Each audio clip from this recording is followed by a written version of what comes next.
What is going on, YouTube Nation? This is Dark Dividend. If you guys are new to my YouTube channel, make sure you subscribe and hit the notification bell so you don't miss future videos. So I'm going to go over CLM stock. This is a very interesting dividend stock. It has some extensive history to it. A lot of people like this dividend yield, but I'm going to go over some major red flags with these guys. So if you're new to this YouTube channel, make sure you subscribe and hit the notification bell so you don't miss future videos.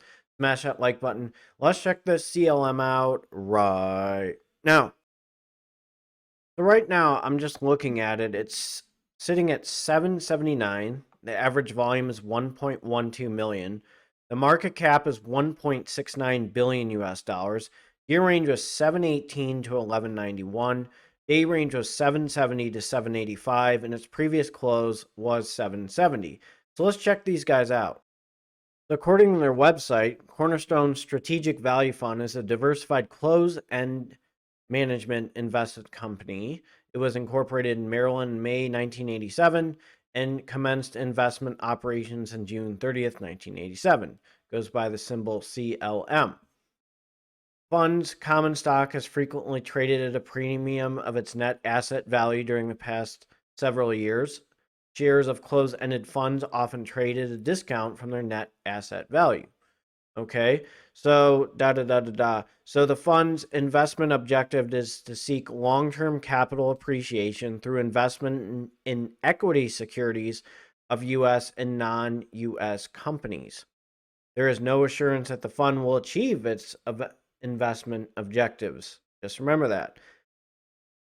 The fund may invest without limitation in other closed-end investment companies and ETFs, provided that this fund limits its investment in securities issued by other investment companies so that not more than 3% of the outstanding voting stock of any one investment company will be owned by the fund. As a stockholder in any investment company, the fund will bear its ratable share of the investment's company expenses and would remain subject to payment of the fund's advisory and administrative fees with respect to the assets so invested. So let's look into these guys. I'm just going to refer to December 31st, 2022. This is their sector. Number of assets 23.7 is information technology, healthcare 12, financials 11.3, consumer discretionary 8.7, communication services 8.1, industrial 7.3, closed-ended fund 6.9, consumer staples 6.8, ETFs 5.4, energy 2.8, materials 2.5, utilities 2.1, real estate 1.8, and other 0.6. Top 10 holdings, okay. Got Apple, Microsoft, Alphabet Class C, Amazon, United Health, that's pretty nice. Berkshire Hathaway, Tesla, Visa, JP Morgan, and Merck. So I'm looking at some of their things. Developed market. That's not too bad. Diverse equity, Adams Diversified Equity Fund, Emerging Markets, the Mexico Fund, Morgan Stanley India Investment Fund. So they're trying to be well diversified. BlackRock Health Sciences Trust, BlackRock Innovation and Growth Trust. They have a little bit with their sector equity. Okay, so here's some of their consumer discretionary. So I'm going to go over communication. They have Apple, Comcast, Meta Platforms, Netflix. It's not bad. Consumer staples is pretty good. Archer Daniels, they got Coca-Cola. Consumer discretionary, they actually have Chipotle and eBay. eBay is a good one. Energy, they have Occidental Petroleum, Pioneer Natural Resources. ETFs, they have SPDR funds, QQQ, iShares S&P ETF, Technology Select Sector Fund. Financials, they have pretty well diversification. American Express is up there. Bank of America, Berkshire Hathaway, Class B. Industrials, Boeing, that's one of them. Lockheed Martin, Honeywell, General Dynamics, FedEx, Southwest Airlines. Just looking at real estate, American Towers up there, Avalon Bay, Digital Realty Trust, Red Flag. So they got some decent utilities, which is not bad. So I'm going to go over a few more things. So now I'm jumping to Seeking Alpha. Their expense ratio, according to Seeking Alpha, is 2.01% with a monthly distribution. That is really high. Okay, their portfolio looks good overall in theory, but that is really high. 2.01%. That's, that stings. Now the yield is 19.14%. The assets, 1.47 billion. Volume is pretty high, 639,887.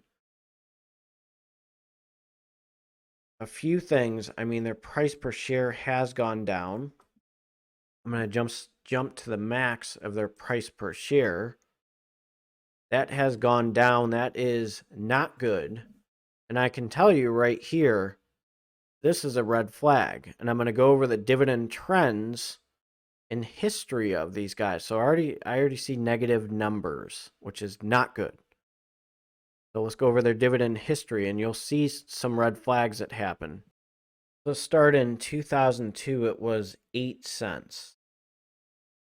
Stuck literally at 8 cents. 2003, 8 cents.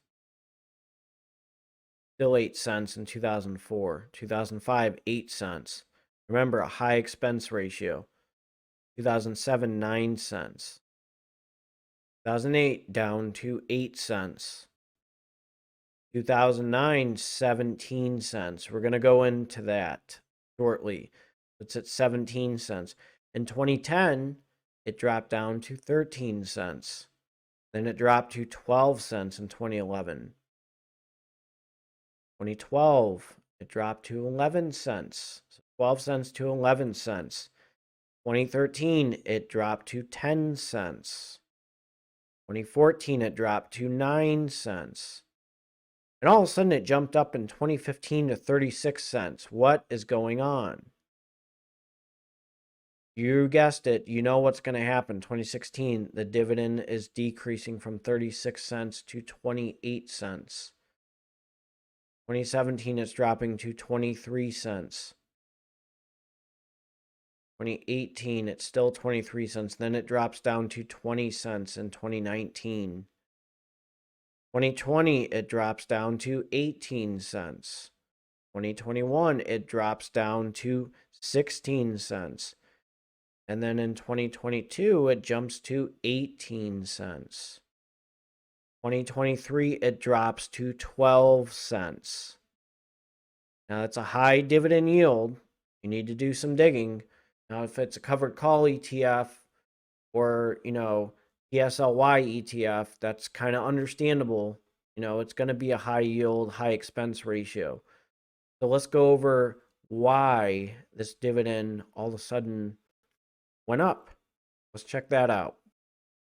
And now I'm studying the split history of CLM. The first split history took place in December 23rd, 2008. This was a 1-for-1 reverse split, meaning 4 shares of CLM owned pre-split. The shareholder now owned 1 share.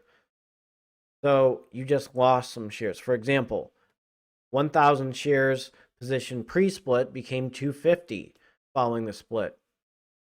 CLM's second split took place in December 29th, 2014.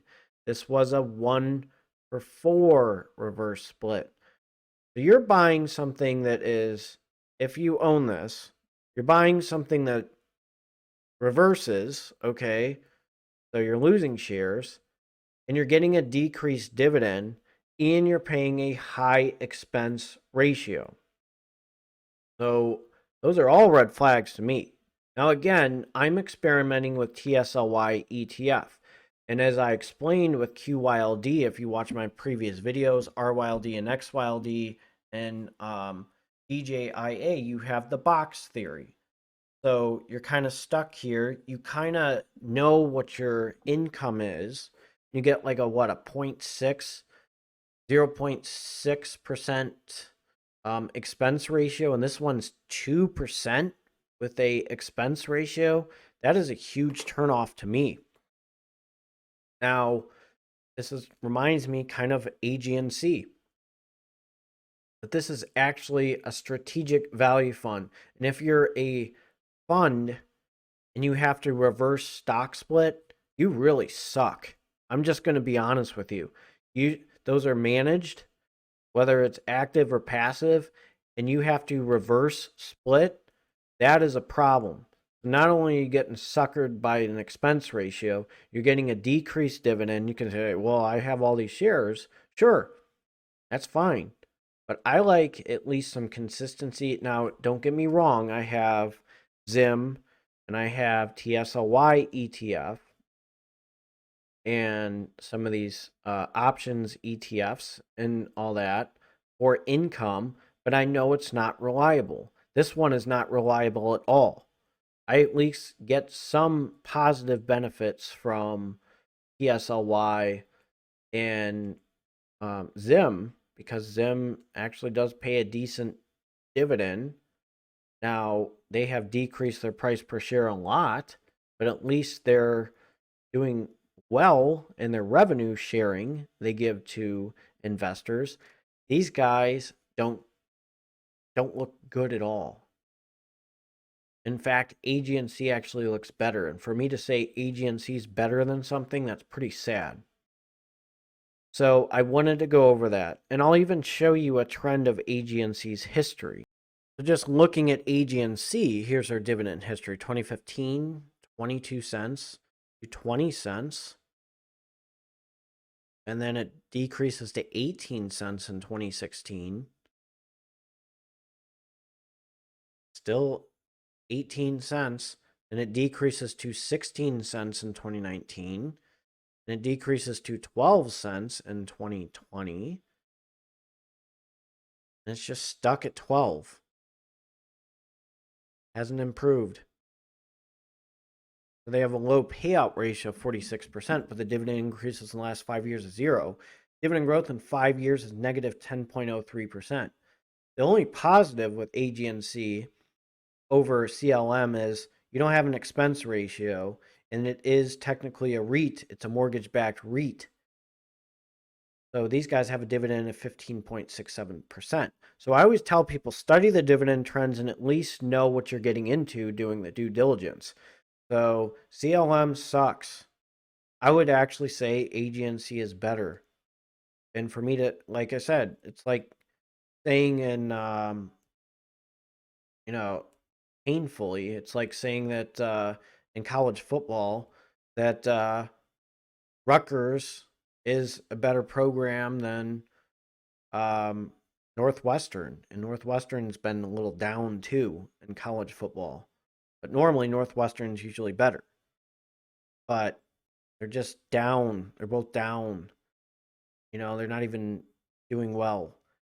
That's kind of my reference that I'm giving. It's just not good. It's probably a terrible analogy, but that's kind of my thought process studying it. Of course, I'm not giving financial advice for entertainment purposes only. Disclaimer in the description.